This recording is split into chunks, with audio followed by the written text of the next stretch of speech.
It's a big win. Obviously, we get this winner's bracket game puts you in a good position, especially when it comes to your pitching. So winning this game, you're in a good place pitching wise. But then Griff goes out and gives you 9 innings, and you don't use anybody in the bullpen. We're in an even better spot. So he's one of those guys that always complains when we take him out of the game during the season. I told him it's going to come a time we're going to ask for 120 plus, and when we really need it. So that's what he came through for us today. All right, we'll open up to questions. Griffin, any truth to rumor you're starting tomorrow night as well? I wish. I don't think coach is going to let me be hot tomorrow, but maybe Monday if I say the right things. That was a joke, obviously. But did you have a discussion? Did you have to convince JD, or you knew that was your ball the whole game, or what? Coach JD and Coach Laz have been pretty transparent all year with me, just that there's going to be a point in the year where they want me to go long, and they're going to give me the opportunity. And I told Coach Laz pregame actually that we're going to get to their arms good enough to where they'll let me go 9 innings today as a joke. But I was happy that he let me keep going out there in the 8th and 9th inning, and I was pumped just to be able to save the bullpen, because I just know how important it is to win tomorrow, and I want to help my team the best way I can. And then today I was 9 innings. Some days it's 4 innings, but that was just like my mentality going into today. And I think JD and Laz kind of were very transparent throughout the year with that. JD, for you, you've been on the opposite side of these type of games before. Now that you're here now, can you just speak to what Dorian did today and just the mentality of the team had just to continue what y'all are doing on offense? I think Dorian's going to have a lot of opportunities to do a lot of damage like he did today. As the teams decide not to pitch to Cuvée, he's going to have that opportunity, and the more he comes through, the tougher it is for them to make that decision. So we got a lot of guys that are key factors on this team, but Dorian hitting behind Cuvée is a big one. So it makes that decision that much tougher. Then we're in a good situation there. Dorian, for you, just last night tonight, you've been in this situation before. You've been in the regionals before in the previous 2 years. We missed out last year. Does that add a little extra fire for this year, especially what you did today?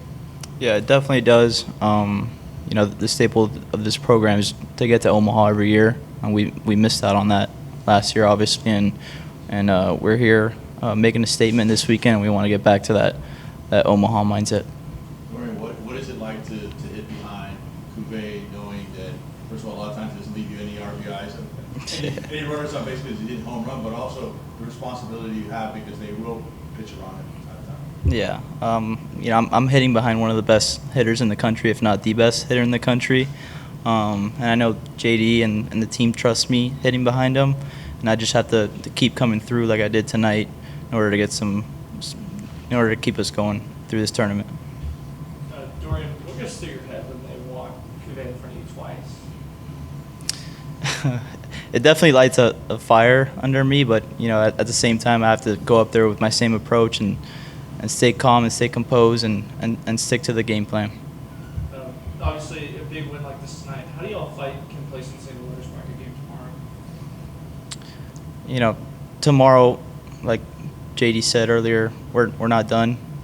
We came here to do a job, and we're going to finish it tomorrow with Game 3.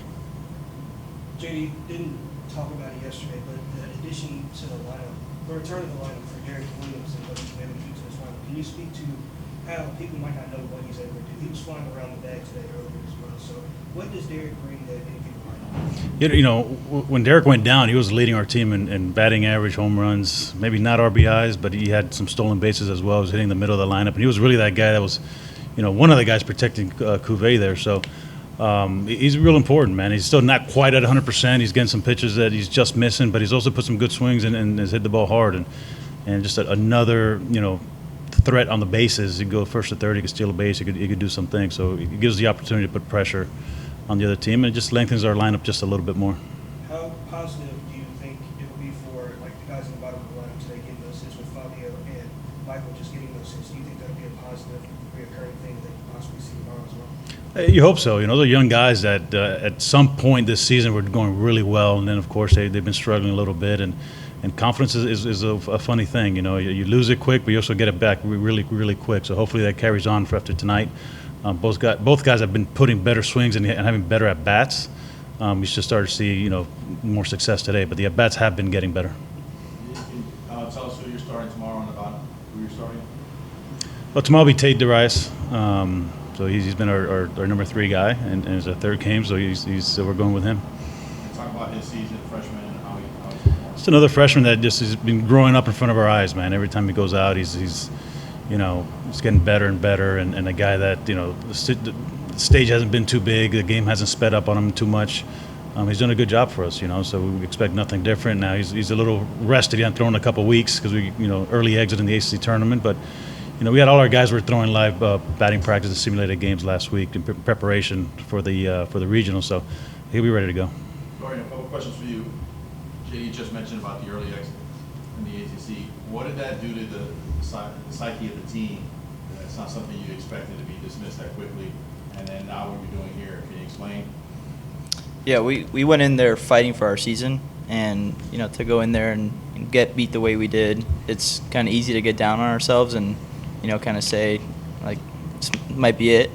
But we went home and we practiced hard all week. JD said it was one of the best week of practice that we had, and it shows this weekend everything that we practiced and the mentality that we had going into this weekend.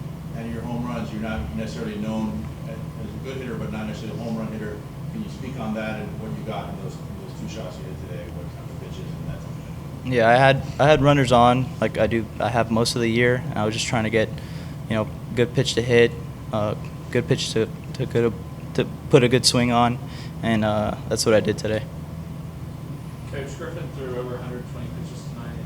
What do you think his max is? This almost feels like it's standard. That's a funny question because he's had games, and again, it's having to explain to him where he's got 85, 90 pitches, but they're high stress pitches. And the one run that he gave up was a first pitch fastball. I think it was the first pitch of the inning. The guy just jumped on it and hit out of the ballpark. But for the most part, we had a couple two double plays at least, some good defensive plays. There weren't too many high stress innings.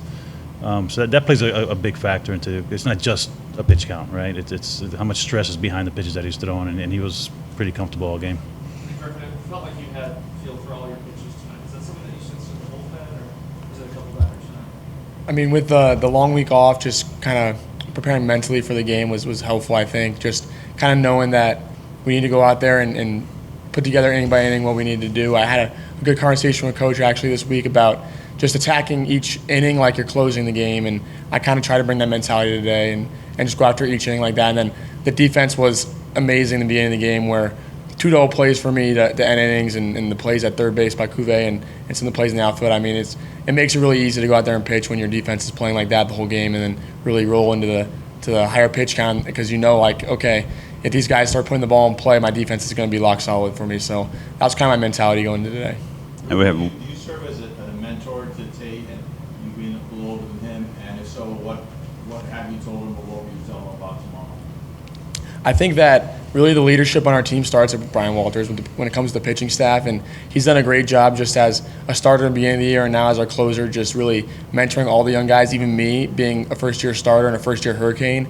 And I think really just his ability to lead us all and just kind of keep that positive mindset, I think that is bigger impact than I've even had on the pitching staff. I think Brian Walters really just does that for us.